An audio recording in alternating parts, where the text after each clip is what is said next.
Red Star et qu'il était tout proche même de l'équipe de la D2. Il a joué dans la réserve qui était en D4 à ce moment-là. Et il a commencé la boxe thaï il y a seulement 6 ans. Quand je dis break, on arrête. Stop, stop. On ne frappe pas derrière la nuque. Coup de genou visage autorisé. Coup de coude autorisé. Voilà, et les règles, la traduction. Donc, accepté, c'est super. Première reprise. Alors attention, c'est un combat en 5 reprises. En boxe thaï, il n'est pas question d'aller beaucoup plus loin parce que c'est tellement dur. Donc Dida à droite, culotte bleu foncé. Et le champion du monde, le Hollandais Ramon Dekers, qui a déjà pratiquement 100 combats à son actif. La Belgique, s'il vous plaît. Et beaucoup de KO, notamment acquis durant les premières minutes des combats, car Ramon Dekers est réputé pour avoir un punch très puissant, surtout dans les 2 premières reprises. Et c'est maintenant tout de suite que Dida doit extrêmement se méfier. Alors, on explique sur fond de musique thaïlandaise, comme à Bangkok, comme dans les plus grands centres de boxe thaï, vite un petit aspect sur les règles quand même, Jean-Paul. On peut frapper. Donc... Alors les règles. Alors là, on le voit, on peut frapper dans les jambes. Ils n'ont aucune protection aux pieds, aucune protection sur les tibias. Donc on frappe généralement avec les tibias sur les cuisses pour faire très mal donc à tout ce qui est support et base du boxeur. Ensuite, on peut donner donc des coups de genoux, on peut saisir, on peut projeter l'adversaire au sol comme en judo. On peut également utiliser toutes les techniques de la boxe anglaise, les techniques de poing traditionnelles. Donc ça nous donne une boxe, un combat total. Voilà, ça par exemple, c'était un superbe coup de pied aux jambes.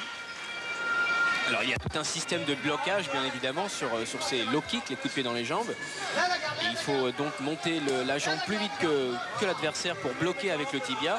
Alors on imagine le choc que cela donne, tibia contre tibia, c'est extrêmement douloureux, mais ils sont préparés bien entendu à subir de tels assauts.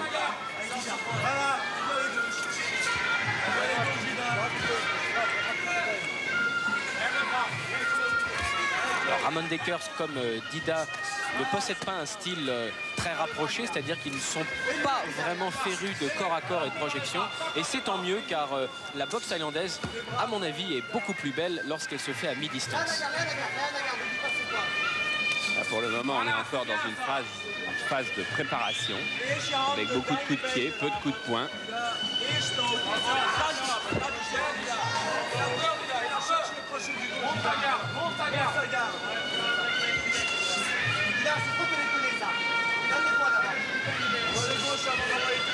Bon blocage de Dekers.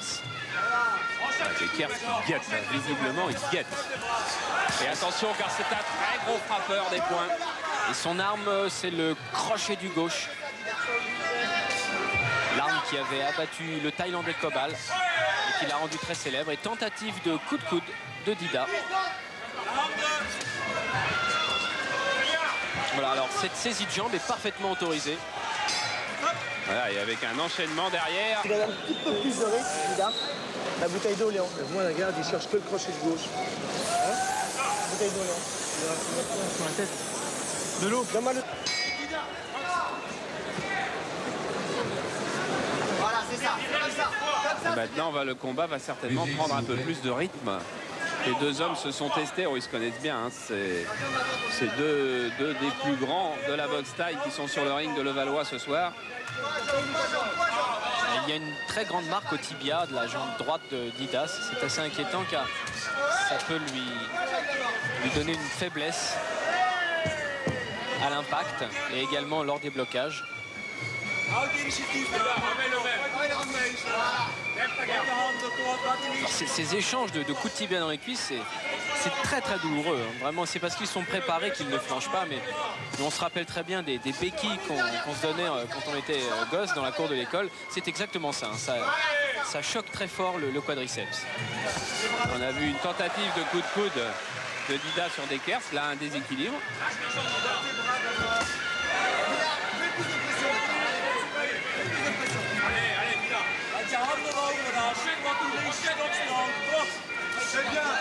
Très belle esquive du Français. Coup de pied direct. Coup de pied direct, beaucoup utilisé par Dida pour tenir Dekers à distance. C'est un bon moyen de cadrer également.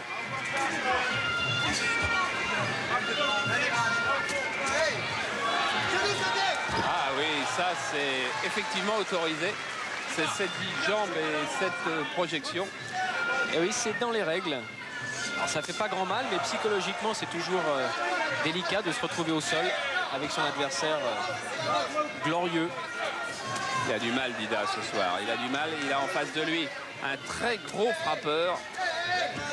Oui. Face à lui, c'est la légende de la boxe thaï, carrément. Celui qui a été ovationné sur tous les rings thaïlandais. Et c'est vrai que Dida ne déclenche pas comme à son habitude. Il faut maintenant qu'il se lance. Peut-être s'est-il donné une moitié de combat avant de prendre des risques. Bien Charles qu'il a des consignes très strictes, Dida. Il sait qu'il doit faire très attention et ne prendre aucun risque pendant les 2 premières reprises. Sami Kebchi, les frères Desjardins lui ont précisé et reprécisé durant les entraînements. Dekers c'est très dangereux durant les 2 premières reprises. Alors c'est peut-être la raison pour laquelle il ne tente rien.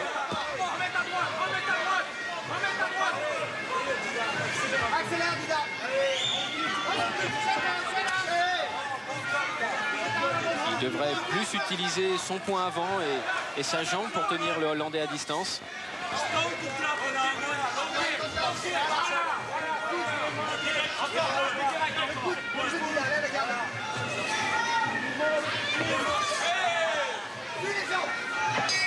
C'est vrai qu'il n'a pas. Tu sais que de temps en temps, les bras qui rentrent, et les jambes, elles ne suivent pas. Hein? Essaye de suivre la jambe. Parce que les bras, de temps en temps, tu fais des gauches-droites, ça rentre. Suis avec la jambe arrière. C'est les jambes avant. Hein, Dida? Voilà, comme ça. Avant ici. Avant.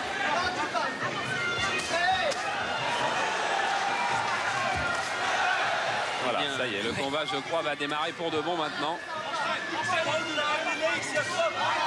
Ah oui, si les boxeurs tournaient à 70 ou 80% de leurs moyens, maintenant, ils sont au moins à 100%.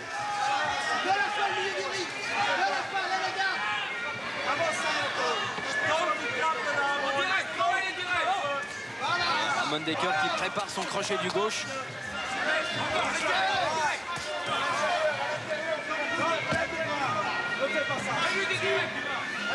Pied direct, doublé.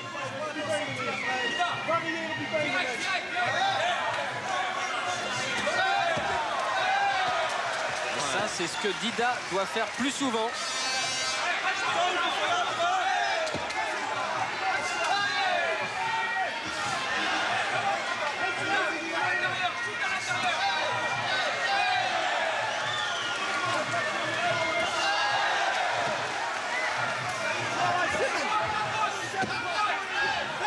Ah oui, dans les coins, il y a de l'eau parce que on met de la glace, on met de l'eau sur les boxeurs et ça glisse, bien sûr, ils sont pieds nus.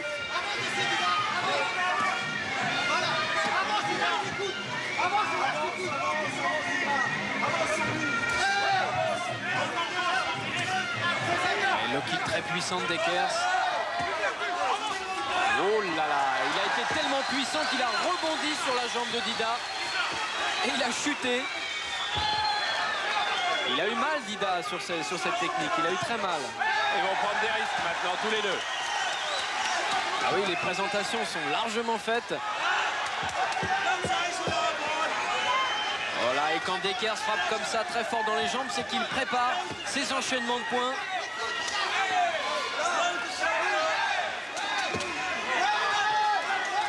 Ah, attention, blessure, non, de Dekers.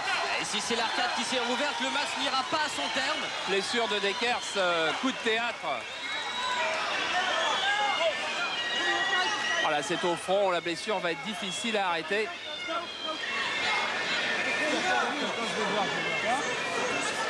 Oui, c'est en plein milieu du front. Très grosse entaille. Je rappelle que ce championnat du monde a lieu avec les coups de coude. C'est effectivement un Stop, hein, je crois, stop. Oh là oui, ça coule, oh là là. victoire sur blessure. Victoire sur blessure, bon, qui satisfait les fans, les supporters de Dida, car Dida est champion du monde. On va essayer de retrouver dans dans nos images, Jean-Jacques Alcelev doit être en train de chercher le ralenti du coup qui a ouvert le front. Il semble que c'était juste quelques secondes avant dans les cordes. Voilà. Et voilà, coup de coude. Superbe contre en coup de coude. Eh oui, parce que bah là c'est déjà plus tout à fait pareil, parce que ça fait exactement partie des armes. Oui, bon, c'est vrai, c'est juste au moment où le combat était en train de prendre son rythme et la dimension qu'on attendait. Mais ce combat est gagné, c'est pas sur un accident, quoi, hein. C'est sur un coup qui permet à pas mal de combats de s'achever. On peut même ajouter que c'est un coup qui est souvent recherché par les plus grands champions, car gagner sur une technique pareille, eh bien, ça équivaut vraiment à remporter une très grande victoire. Et c'est